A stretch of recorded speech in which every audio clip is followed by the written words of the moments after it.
જામનગર મહાનગરપાલિકા દ્વારા રંગમતી નાગમતી નદીને મૂળ સ્વરૂપમાં લાવવાના ભાગરૂપે અને રિવરફ્રન્ટ પ્રોજેક્ટને અનુલક્ષીને નદીના પટમાં 300થી વધુ દબાણ દૂર કરવા માટેની કાર્યવાહી હાથ ધરવામાં આવી। બચુનગર વિસ્તારમાં સંખ્યાબંધ મકાન માલિકો ધંધાના સ્થળે કે જગ્યા ખુલ્લી કરવાની છે તે તમામ સ્થળે નોટિસ પાઠવી દેવાઈ છે।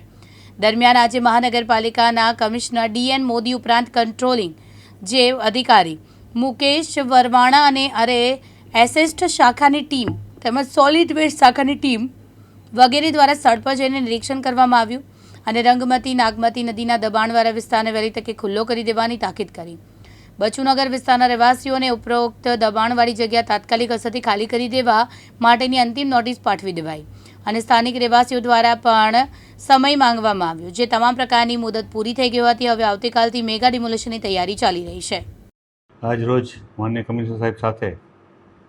નદીની વિઝિટ કરવામાં આવી, જેમાં પ્રી મોન્સૂન અન્વયે કરવાની થતી કામગીરી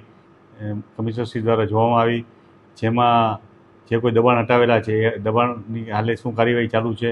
એનું નિરીક્ષણ કરવામાં આવ્યું અને બીજી જે કોઈ પ્રી મોન્સૂનની લગત